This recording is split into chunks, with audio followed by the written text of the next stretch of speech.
Salam uşaqlar, bugünkü dərsimiz natural ədədlər dərsidir. Uşaqlar, mən sizə sual verəcəm, siz də mənə müzakirə şəkildə geri dönüşün, yaxşımı?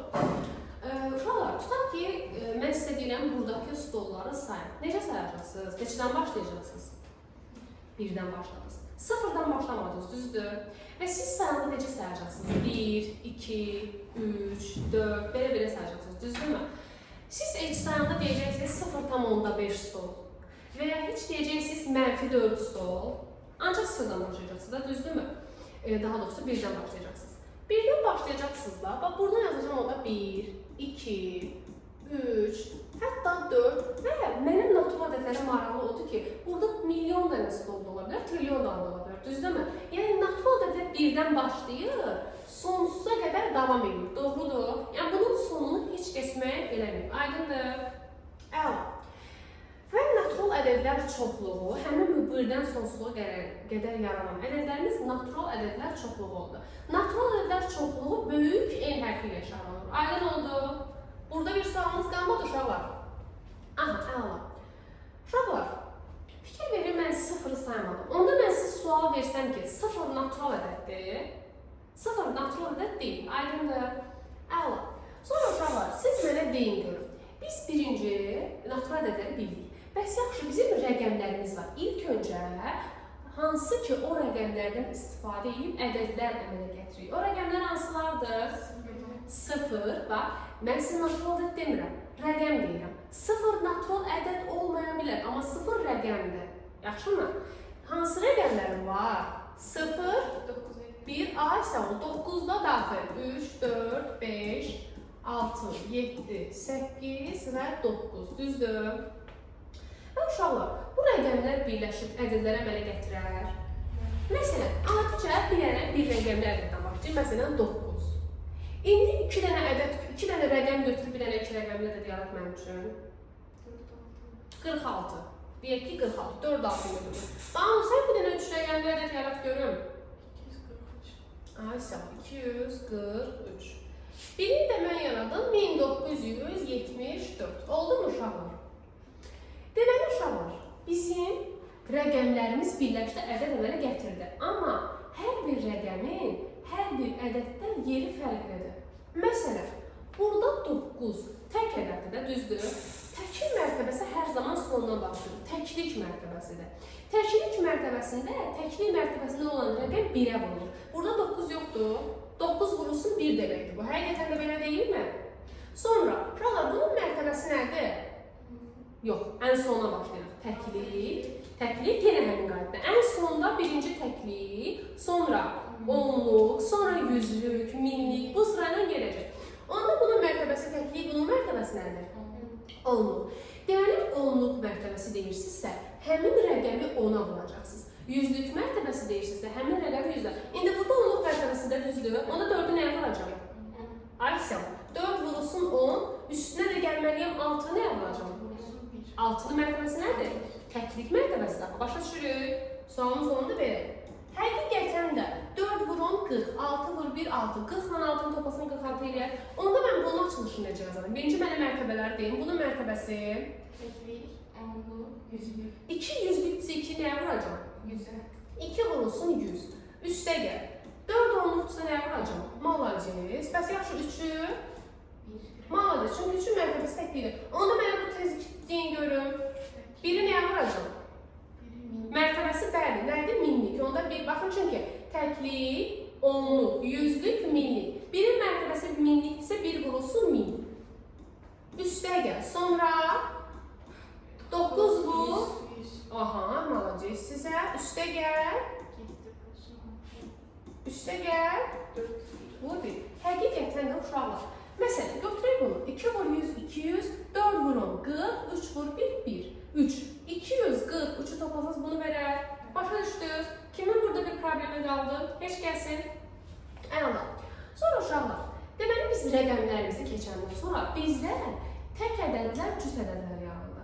Rəqəmləri bölüblər birinci, təkə, cütə. Belə deyim də, mən sizə hər hansı bir kitab vermişim. Tutaq ki, kitabı sizə cüt sayda vermişəm, 8 dənə. Siz bunu 2 nəfər arasında bölə bilərsiniz, düzdür? 2 nəfər arasında bölə bilərsiniz. Məsələn, mən sizə 7 kitab versəm bölə bilərsiniz. Xeyr, bölə bilməzsiniz. Onda bizim cüt rəqəmlərimiz sizcə hansılardır? 2. Və sıfırı unutdunuz. Sıfır da cütdür. Və heç kəsə heç nə düşmür. Böldüm. Sıfır. Cüt rəqəmlərim hansılar oldu uşaqlar? 0, 2, aha, 5, Ay 8. 2, 2, ay 8. Oldu mu uşaqlar? Başa düşürsünüz? Onda bəs mənim tək ədədlərim. 1, Aha, 3, bəli, 5, aha, 7, aha. 9. Bəli uşaqlar, tamamilə düzdür. Başa düşdünüz? Cüt ədədlər, tək ədədlərə başa düşdünüz. Bu o deməkdir ki, cüt rəqəmlərlə tək rəqəmləri bildiksə, sonu 0 ilə, 2 ilə, 4 ilə, 6 ilə, 8 ilə bitənləri biz nə götürürük? Cüt. Sonu 1, 3, 5, 7, 9 ilə bitənləri tək ədədlərə. Məsələn, Banu, sən mənə de görüm, bu ədəd təkdir yoxsa cütdür? Nəyə görə belə düşünürsən? Çünki sonuncu rəqəm 5-dir. Sən mənə de görüm, təkdir yoxsa cütdür? Nəyə görə belə düşünürsən? Ay, sağ ol, sonuncu rəqəm cütdür. Başa düşürsünüz? Tək cütdür, başa düşürsünüz mü uşaqlar? Sonra bizim rəqəmlərimiz birləşdi, hissi ədəd əmələ gətirdi. Axı bu ədədlər də artıq nəyəsə bölünə bilər. Biz bilirik ki, bölünmənin sxemi necə idi? Bölünən, ay, sağ ol, bölünən bölünsün. Bölən bərabərdir nəyə? Aha, malades olun uşaqlar. Bölünən bölünsün, bölən bərabərdir qismətə. Uşaqlar, adi bir bölünmə nümunəsi götürək. Məsələn, deyək ki, vermişəm 35 bölü 5 bərabərdir 7-yə. Uşaqlar, burada bölünən neçədir? 35 bölən qismət. Həqiqətən də 35 bölünür 5-yə. 5 isə onu bölür, böləndir. 7 də qismətdir. Bölünmə sxemini başa düşdünüz. Bölünən, bölən sxemini başa düşəndən sonra artıq bizim rəqəmlərə bölünmə əlamətlərimiz yaranır. Bu nə deməkdir? Bizim rəqəmlərimiz var da 1, 2, 3, bunlara bölünmə əlamətlərimiz var. Düzdürmü? 1-ə bölünmə əlamətini başlamayacaq. Niyə? Sizcə bütün ədədlər zaten 1-ə bölünməz? Bütün ədədlər 1-ə bölünsə nə alınır? Məsələn, bütün ədədləri 1-ə bölsən 5 bölü 1, yəni ədədin özü, hə? Bütün ədədləri 1-ə bölsən nə alınır? Ədədin özü. Bəs yaxşı, 2-yə bölünmə əlaməti sizcə nədir? Aha. 1-ə bölünməni deməyirik, çünki 1-ə bütün ədədlər bölünür və özü alınır. 2-yə bölünmə əlaməti necədir sizcə? Bəli, bütün cüt ədədlər 2-yə bölünür də, düzdürmü? Onda deyirik ki, sonu 0, 2, 4, 6, 8 ilə bitən, yəni bütün cüt ədədlər 2-yə qalıqsız bölünür, düzdür? 2-yə bölünməni bildik. 3-ə bölünmə necə idi?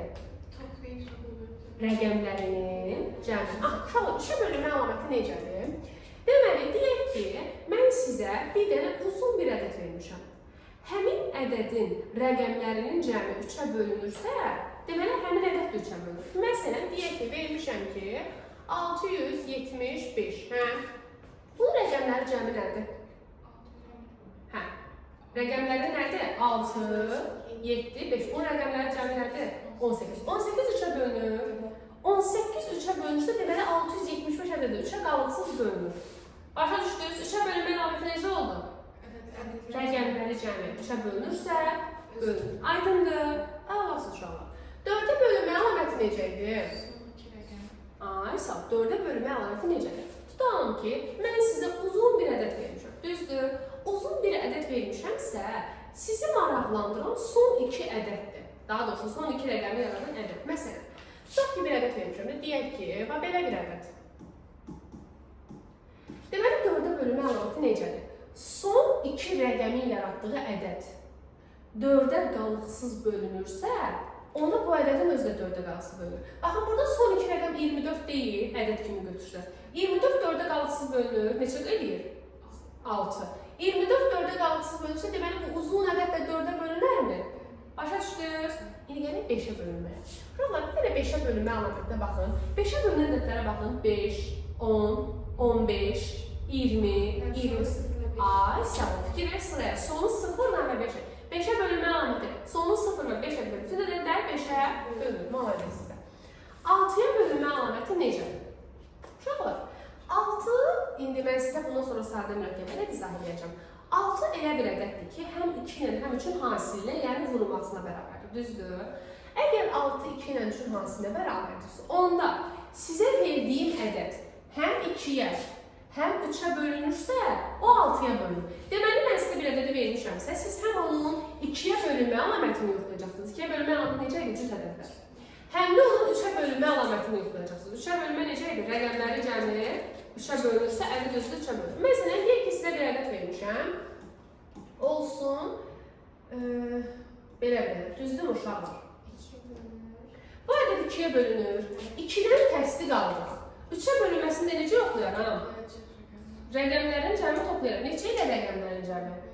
7 üstə 8, 15, üstə 3, 18, 18 üstə 6, 24. 24 3-ə qalıqsız bölünür. 24 3-ə qalıqsız bölünür, deməli bu ədəd 3-ə də bölünür. Bu ədəd həm 2-yə, həm 3-ə bölünürsə, deməli bu ədəd 6-ya da bölünür. Başa düşdünüz? Əgər tutalım ki, 2-yə bölündü, 3-ə bölünmədi, onda 6-ya bölünür. Və ya tərsinə 3-ə bölündü, 2-yə bölünmədi, yenə 6-ya bölünür. Yəni bunların hər ikisi də bölünməlidir ki, 6-ya bölünsün. Başa düşdünüz? 7-yə bölünmə əlaməti uşaqlar kitablarda işlənmir və sizə düşmür. 7-yə bölünmə əlaməti qəbul imtahanı çərçivəsində işlənmir. Ondan sonra 8-ə bölünmə əlaməti gəlir buna görə. 8-ə bölünmə əlaməti necədir uşaqlar? Eynilə 3-ə bölünmə, 4-ə bölünmə əlaməti kimidir. 4-ə bölünmədə biz nə edirik? Son 2 ədədi götürmürdük. Hə? 8-ə bölünmədə də son 3 rəqəmə baxacağam. Məsələn, tutalım ki, sizə belə də vermişəm. Deyirəm ki, bunun son 3 rəqəmindən hansı ədəd yarandı? Ayşə, 168. Siz burada tez yoxlayın. Görün 168 8-ə bölünürmü? Əgər 168 8-ə bölünsə, deməli bu böyük bir ədədlə bölünürmü 8-ə?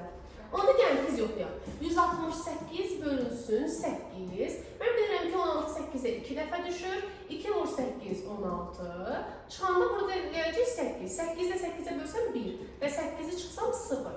Aha, 168 8-ə tam bölündü. Düzdür? 168 8-ə tam bölündüsə, deməli bu ədəd də 8-ə bölünər.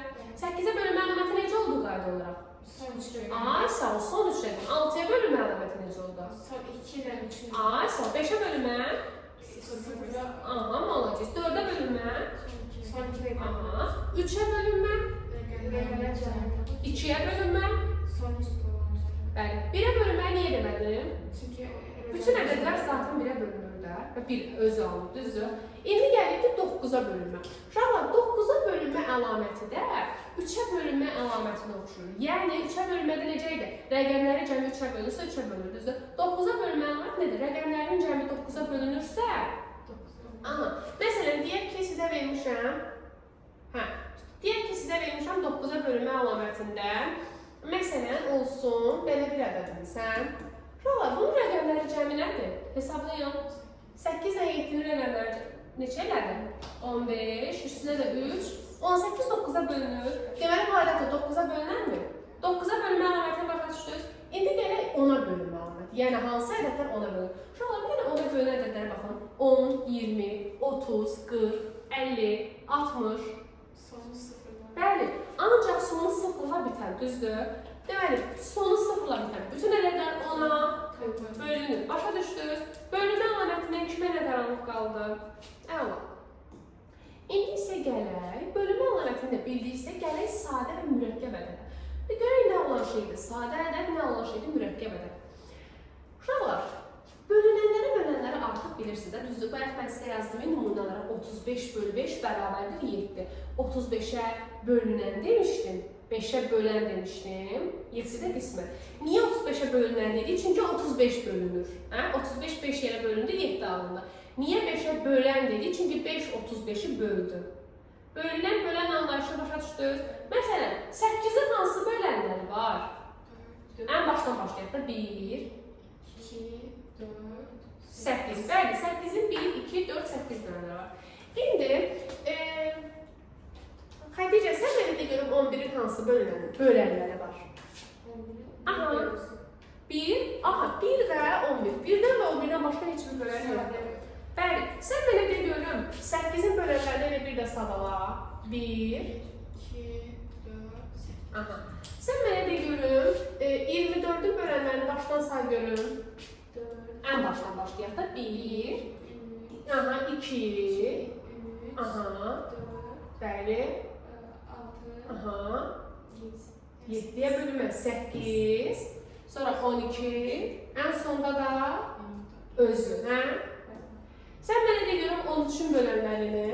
13 özünə Aysa başdan başlasaq 1-ə və 13-ə bölünür. Bir də 1-in bölənlərini mənə deyin. Uşaqlar, bütün ədədlərə baxın, bütün ədədlərə fikir verin. Bütün ədədlərin bölənində həm 1 var, həm özü var. Baxın, 11-in bölənlərində həm 1, həm özü var. 8-in bölənlərində həm 1, həm özü var, 8-in özü. 24-ün bölənində həm 1, həm özü var. 13-ün bölənində həm 1, həm özü var. Amma 1-in bölənində həm 1, həm özü üst-üstə düşür. Deməli, burada nəsə fərqlilik var. Buna hələ ki ayıraq. Uşaqlar, əgər bir ədədin ancaq özünə və 1-ə bölünürsə, o hansı nə ədəd oldu? Sadə. Deməli, hansılar sadədir burada?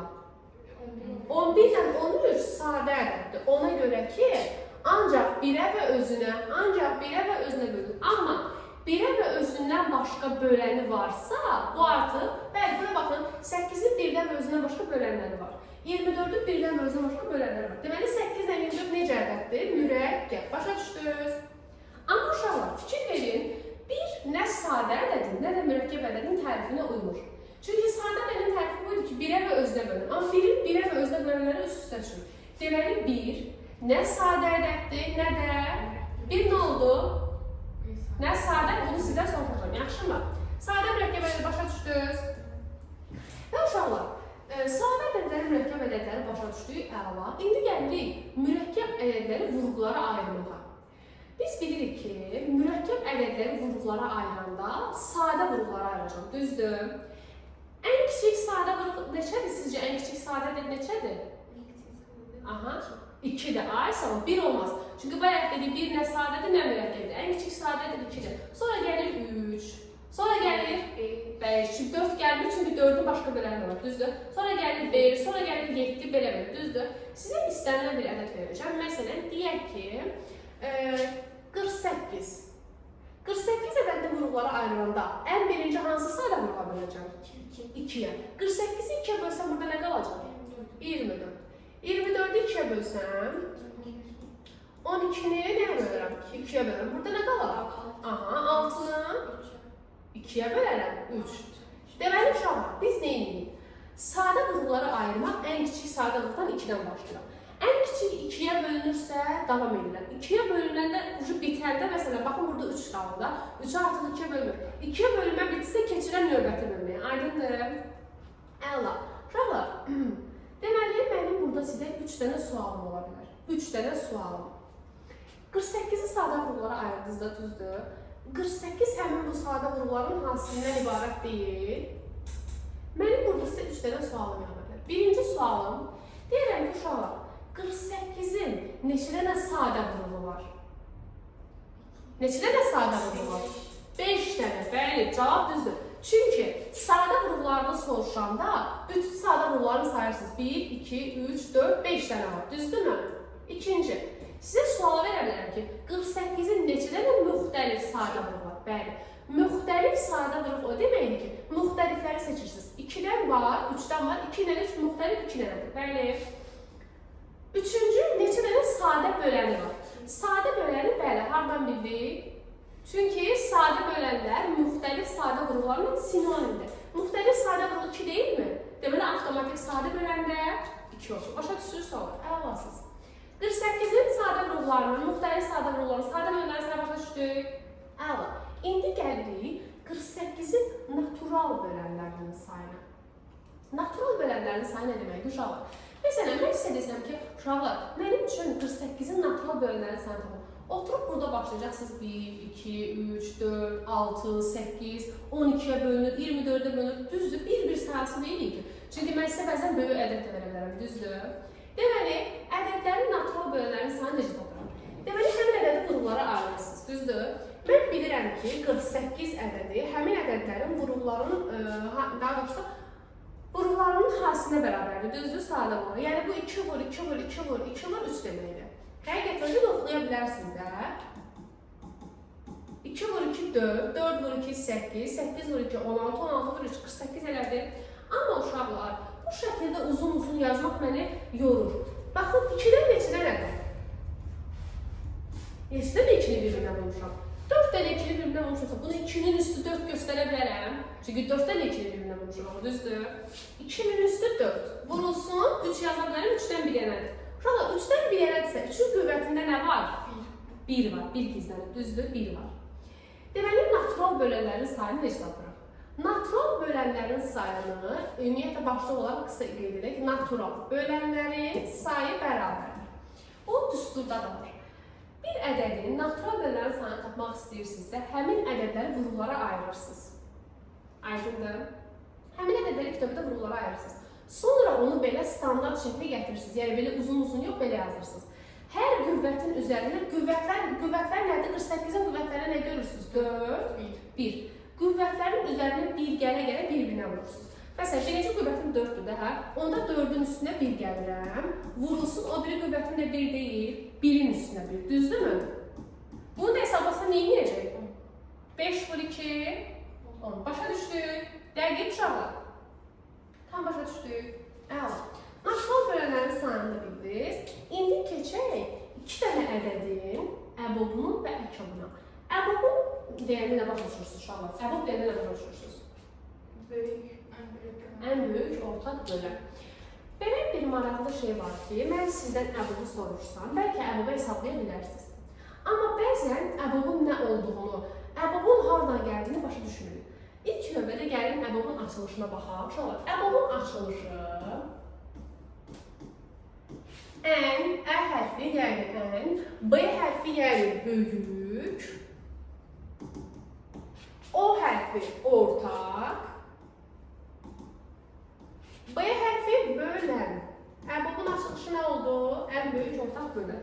Tutaq ki, uşaqlar, sən mənə 12-nin bölənlərini de görüm ən başdan. Ən başdan. 1-dir var, 1-dir 12 böləndə. 1, 2, aha, 3, aha, 4, bəli, 12, bəs 6 və 12.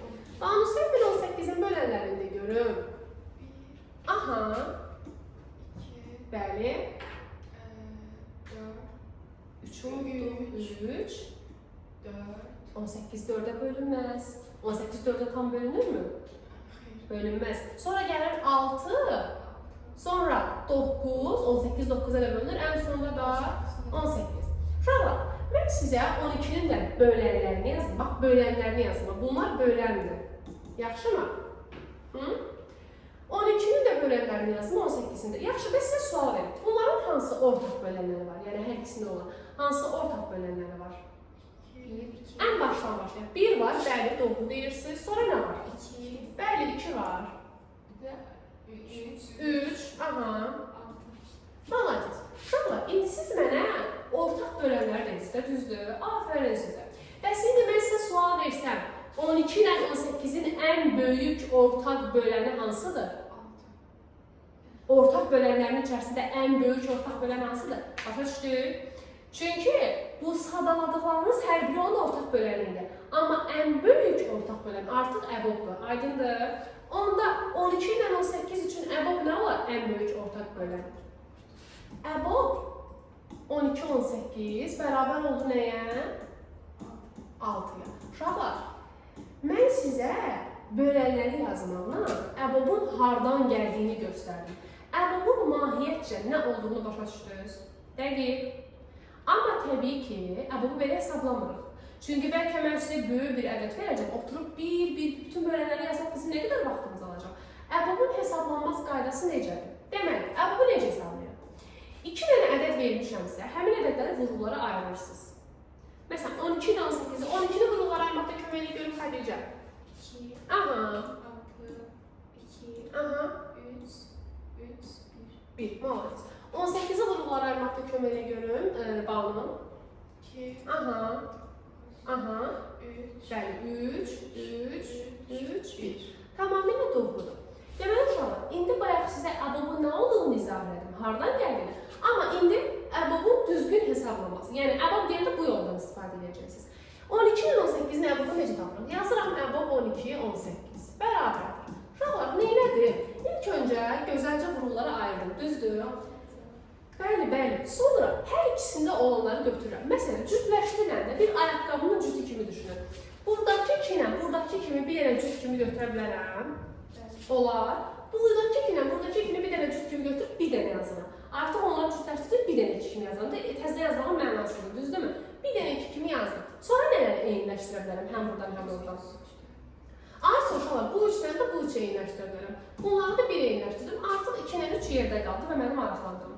Əvvəl nədir? Eyni olanları cütləşdirib bir dənə kimi götürürsünüz. Yenə deyirəm, bu 2 ilə bu 2-ni bir dənə ki, bu 3 ilə bu 3-ü bir dənə. Onda mənim babamın neçə elədi? Bunların hasili, eyni olan bunların hasili, yəni 6. Həqiqətən 12 ilə 18 ilə 6 elədi. Bayaq bölənlər içərisində ən böyük ortaq bölən 6 deyildi. Ona görə əbabın hardan gəldiyini başa düşdünüz. Kimə nə qaranlıq qaldı? Dəqiq. Keçək o zaman növbət. Əkoba keçək. Görək əkob nə olan şeydir uşaqlar? Bölünən. Fikir verin, əbabda ən böyük ortaq böləndir. İndi gəlin əkoba baxaq uşaqlar. Əkobda deyəcəm ki sizə, ə hərfi yəni ən, k yəni kiçik, bəli, kiçik, o ortaq, b bölünən. Uşaqlar, əbabda bölən idi, amma burada bölünəndir. Niyə? Bayaq 12-nin 18-in üzərində işlədik. İndi yenə gəlin 12-nin 18-in üzərində işləyək, yaxşımı? 12 ilə 18-in bölünənlərindən nə deyə bilərik? Bölünənlərə bölünənlərə 12 var, 24, belə getməz. 12, 24, 36, bunlar onun bölünənləri deyil. Sonra nə var? Kömək edin mənə. 12-nin bölünənləri 48, bəli. Sonra 60, növbəti bölünəni, aha, 72, başa düşürük. Sonra nə gəlir? Baxın, 12-ni 12-yə böləndə 1 və yaxud belə yaradaq. 12-nin bölünənləri deyirsə, 12 vur 1, 12, 12 vur 2, 24, 12 vur 3, 36, 12 vur 4, 48, 12 vur 5, 60, 12 vur 6, 72, belə davam edirəm. Onda 12 vur 7, 84, 96, 108, uşaqlar, mən bunu sonsuza qədər davam etdirə bilərəm, düzdür? İndi gəlin 18-in bölünənlərinə yazaq. Nə yazarıq ən başda? 18, sonra... Aha, doğrudur, 36. Çünki 18 vur 1, 18, 18 vur 2, 36. Sonra 18 vur 3, 54. 54. 4'e vursam 72. 5'e vursam 90, 108. Bu da böyle sonsuza kadar devam edecek, çok uzatma. Uşaqlar, hər 12-dən, bu 12-nin bölünənləridir. Bax, bu səfər bölünənləri yazıram, ha, bölünənləri. Bu 12-nin bölünənləridir, bu 18-in. Hər ikisində ortaq gördüyünüz bölünənlər hansılardır? Məsələn, bəli, tamamilə doğru. 36 sonra nə görürsünüz? Ay, sağ ol. Sonra nə görürsünüz? 108 görürsünüz. İndi fikir verin, mən çox davam eləmədim. Çox davam eləsəydim haralara qədər alacaqdım, düzdür? Bu 36, 72, 108 bunun ortaq bölünənləridir. Ortaq bölünənləri içərisində ən kiçik olan hansıdır? Ay, sağ ol. Deməli, ən kiçik ortaq bölünən, yəni əkob 12, 18, 36-ya bərabər olarmı? Başa düşdünüz? Dəqiq, əla. Təbii ki, bu da əkobun hardan gəldiyini, mahiyyət olaraq nə olduğunu sizə izah eləmişəm. Amma biz bu yoldan istifadə eləməyəcəyik. Bəlkə mən sizə böyük bir ədəd vermişəm. Böyük bir ədəd versəm, siz bir-birini bölənlərin tapası deyirsiniz ki. Deməli, əkobu necə tapılır? Uşaqlar, əbabdakı kimi, əbabda neylədir? Birinci qruqlara ayrılır, düzdür? Yenə 12 ilə 8-i qruqlara ayıracağım. 12-ni qruqlara ayırmışdıq bayaq. Yenə yazdıq 2, 6, 2, 3, 3, 1, düzdür? 18-i də qruqlara ayıranda 2, 9, 3, 3, 3, 1. Deməli, uşaqlar, 12 ilə 18-in əkobu necə tapılır? İlk növbədə yazacağım əkob 12, 18, düzdür?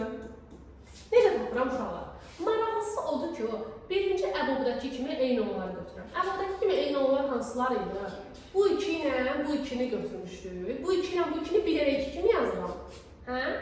Bu 3-dən də bu 3-ü bir dənə 3 kimi yazıram. Birinci əbabdakı kimi başlayıram. Sonra nə edirəm? Əbabda neylədik? Eyni olanları yazdıq, hesabladıq, bitdi də. Amma əkobda eyni olanları yazırıq, sonra yerdə qalanları vururum. Yerdə nə qaldı? 200. Bu 2 ilə də bu 3-ü vuracam. Həqiqətən də 2 vur 3, 6, 2 vur 3, 6, 6 vur 6, 36 eləməz. Sizin deyə başa düşdünüz? Əkobun nə olduğunu, necə hesablandığını başa düşdük? Əla. Deməli, uşaqlar, biz elə 12 ilə 18 ədədlərini götürmüşük. Orada da davam edək.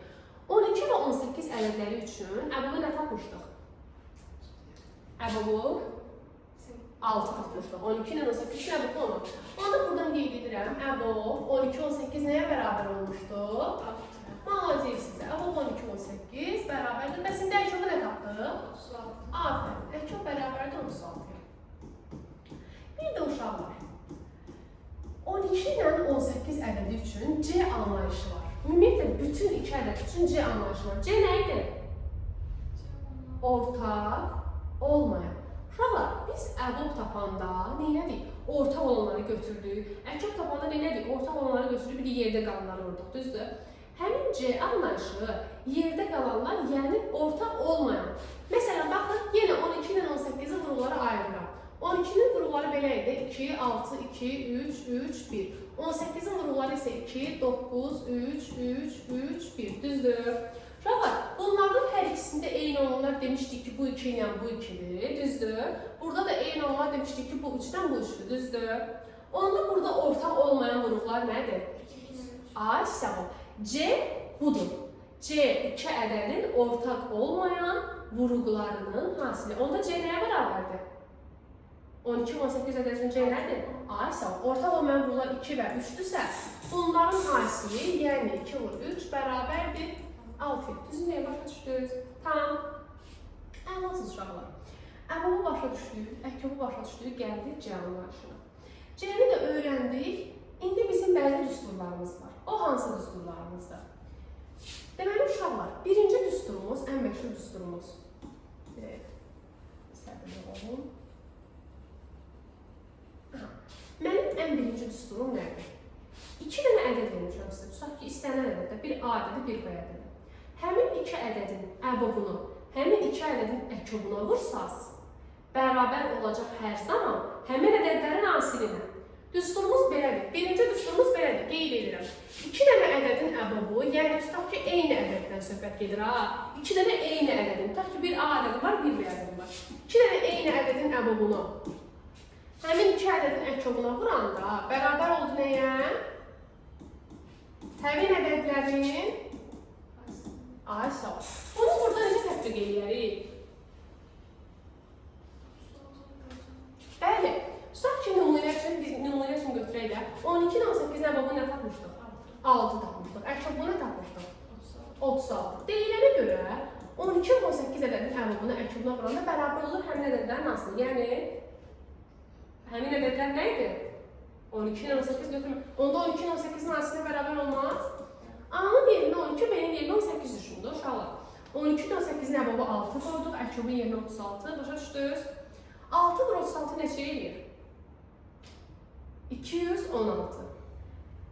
Həqiqətən də vurub yoxlasaz, 12 vur 18 də 216 eləyir. Və həqiqətən də bunlar bir-birinə bərabər olar. Başa düşdünüz? Birinci düsturu, başa düşdünüz uşaqlar. Əla. Gələk ikinci düstura. İkinci düsturum isə belədir. 2 dənə ədədin əkobunu həmin 2 ədədin əbəbuna bölsən, bərabər olacaq həmin ədədlər üçün C-yə. Yəni, həmin ədədlərin C nə idi? Həmin ədədlərin ortaq olmayan vuruqların asili. Onda mənim düsturum belədir. C bərabərdir əkob AB bölünsün əbob AB.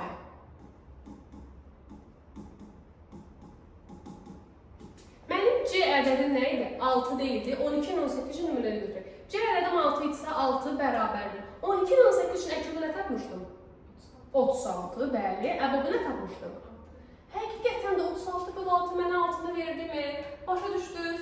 Üçüncü və dördüncü düsturlarım isə bir-birinə oxşuyur. Amma məsələ nədir? Uşaqlar, üçüncü düsturum belə bir şeydir. Deyək ki, vermişəm sizə əbob AB ilə başlayaq. 2 ədədin əbobu hər zaman, məsələn, A ədədi ilə B ədədin əbobu hər zaman bərabərdir. Həmin ədədlərin hasilini bölürsünüz C-yə, yəni həmin ədədlərin ortaq olmayan vuruqlarının hasilinə, amma kökün altında. İndi sizə gələcək dərslərimizə kök altı ifadə keçəndə kökdən necə çıxdığını izah edəcəm. Əbob kök altında AB ədədlərin hasili böl C-yə. Amma əkob isə,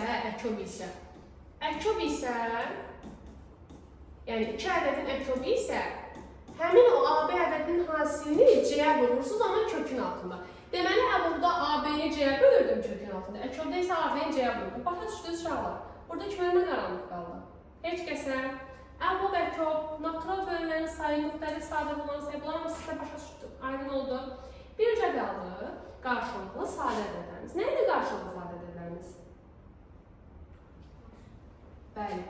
Deməli, uşaqlar, tutaq ki, sizə 2 dənə ədəd vermişəm. Biz bayaqdan əbob, əkrobu tapırıq. Orta olanları götürərik. Yox, qarşılıqlı sadə ədədlər nədir? Sizə 2 dənə qarşılıqlı sadə ədədlər cütür daha doğrusu. Sizə 2 dənə ədəd verəcəm. Əgər həmin ədədləri vurğulara ayıracaqsınız. Əgər həmin ədədlərin ortaq bir vurğu yoxdursa, onda bunlar qarşılıqlı sadə ədədlər cütüdür.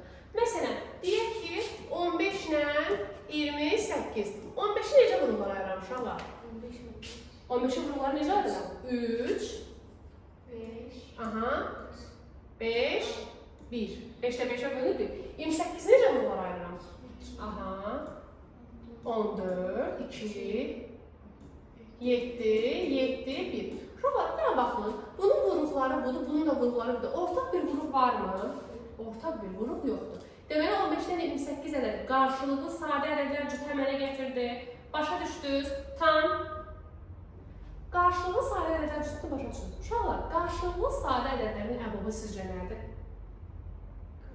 Bəli, 2 dənə qarşılıqlı sadə ədədlər cütü vermişəm. Bunların ortaq böləni nə olar? 1. Birdən başqa ortaq böləni yoxdur. Bu bir qaydadır ki, bütün qarşılıqlı sadə ədədlərin əbobu 1-dir.